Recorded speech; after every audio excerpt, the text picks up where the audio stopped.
Welcome back to the Ben Mulroney Show. I'm so excited about this next segment. I promised the listeners of this show, the viewers on YouTube, that I would introduce you to great Canadians doing great things. And I don't know, maybe about 6 months ago, I'm just scrolling on YouTube. I'm a big fan of the shorts on YouTube. And I come across this guy who was, no word of a lie, the most positive person I had encountered online in a very long time. And when I say positive, I mean authentically positive. I don't mean somebody who's putting on airs. I mean, you could hear it in his voice. You knew that he was speaking from the most authentically positive place. And the more I listened to him, the more I wanted to hear of him. And fortunately, the algorithm just kept feeding me his stuff.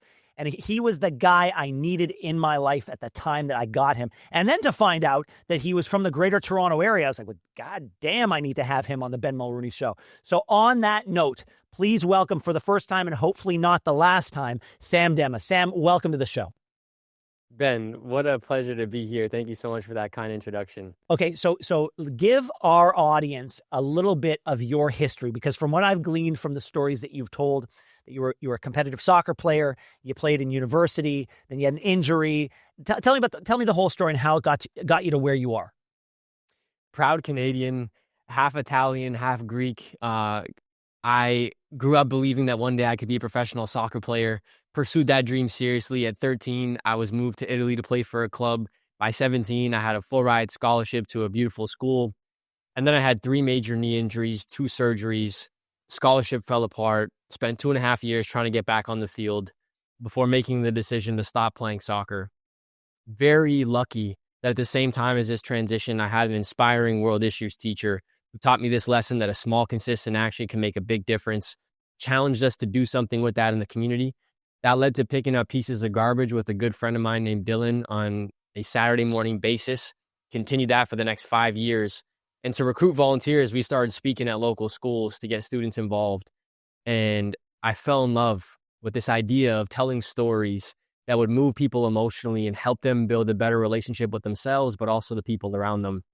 And I've now been speaking to young people across North America for the past 7 years. Yeah. You go. You're on the road. What, 200 days a year? Yeah. My parents are not a fan. They want to see me. Yeah. But the stories that you have, I mean, I know that you're not like that. Listen, I've listened to a lot of speeches. You can tell when somebody is, especially political speeches, when someone says when they're on the campaign, they say, I met Joy, and Joy is a worker. You know, they've made up Joy. Joy doesn't exist. But the stories that you tell, I know that they're real. The story that you told of, that connecting with the woman behind the desk at the hotel, right? And she was from Africa, and you just happened to have been in her village, and you knew some of her words. Like, give us that story, because the story of human connection is one that you tell a lot, and it's one in the world in which we live, where phones are so important. We sometimes downplay the need to actually connect one-on-one with on a human level with somebody. I tell people all the time, live with your antenna up, meaning be aware of the things that are happening around you. I got into the habit of journaling when I was 17, and every night before I go to sleep, I'll write down the things that happened that day, my observations, my emotions, and almost all the stories I tell come from the pages of my journals. This past summer, not the one we're in right now, but last July, I had the opportunity to speak at 21 schools across 6 cities in Kenya, and it was made possible by a young person named Brian, who reached out to me on social media for a couple years, encouraging me to bring my message and mission to Kenya. So we finally organized this entire project, and we got there, and I realized very quickly so many beautiful things about the country of Kenya. One of which is that there is so much diversity. Within the country itself, there are 42 different tribes that all speak different languages, come from different geographical regions, and speak different languages, eat different foods. And we were there during a major national protest. And we didn't know this when we were getting ready to go there. And every Thursday, 100,000 young people would storm downtown. Buddy calls me one day, says, guys, we got to drive out of the city. It's going to be very dangerous. I'm going to take you to this small little rural village where I grew up called Gatundu. It's where you find the Kikuyu people, one of the 42 tribes. Long story short, I end up bumping into a student while driving, and he starts trying to have a conversation. He's never seen a person who looks like me in this small little rural village. And I fell in love with this culture that I spent the next 6 weeks trying to learn Kikuyu. And my friends told me I'm wasting my time. It's one of 42 languages. You should have learned Swahili, the national language. And I fly home August 25th, August 27th. I'm doing a speaking engagement in Ottawa. I'm checking into the hotel. I walk up to the reception. Her name was Linda. I saw it on her name tag. I said, "Hey, Linda, is there anything that I should do while I'm in town? Any recommendations?" And she said, "No, I'm sorry. I don't have any recommendations. I just moved here." And I was like, "No way. Where'd you move from?" And she said, "Kenya." And I was like, "There's no way." I just spent 6 weeks there. I fell in love with the culture, the community, the people. We even went to this, small little rural village called Gatundu where they speak Kikuyu. And Linda literally starts tearing up, puts her hand over her chest and says, "Demo ge koyo," which means I'm a Kikuyu person. Yeah. And I spoke the language back and told her my name was Kimani, and she starts laughing. Yeah. And anyway, she calls her family from back home, hangs up, and essentially says, "If you ever come back to the country, you'll always have a place to sleep. You'll always have food to eat. Consider yourself a new member of our family." Yeah.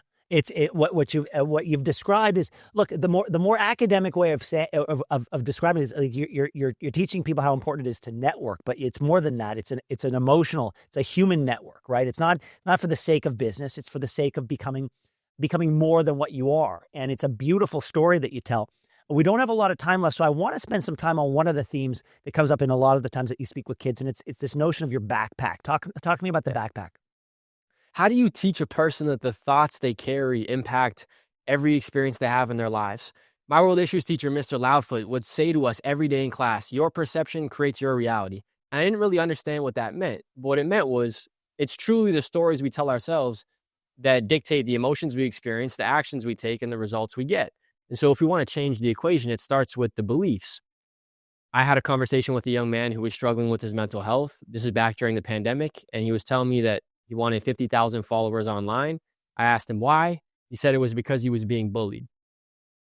And I thought, man, I wonder how long this young person has been allowing other people's words to change the stories he's telling himself, to change the reality he's creating.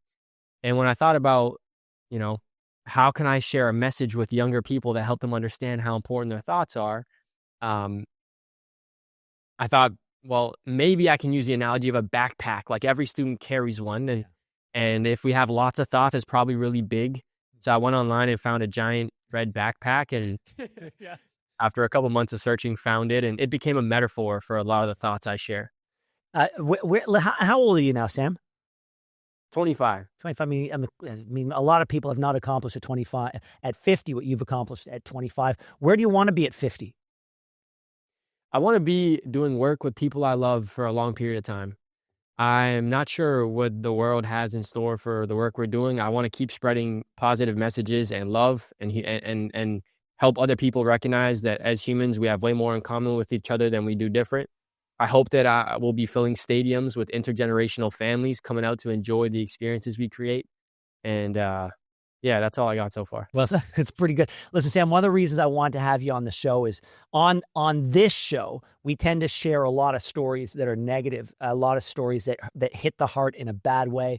And I wanted to introduce you to an audience that may not know who you are, but I wanted them to see that there is this, honestly, this, as far as I'm concerned, a beacon of light, someone who is entirely positive, someone who wants to share that positivity and who's successful at it. There is so much negativity on social media, and you are the opposite of that. You're the antidote to that. And I wanted my audience to see that you exist, because there's not a lot of people like you. And the fact that you are one of our own, the fact that you are Canadian, it fills me with so much pride. And I hope this is not the last time we chat to you on this show. Ben, it's an honor. Thank you so much. Thank you, my friend, and keep doing what you're doing, and I hope to talk to you again soon. Thanks so much for watching the show. Now, if you enjoyed what you saw, hit that subscribe button so you never miss another episode of The Ben Mulroney Show.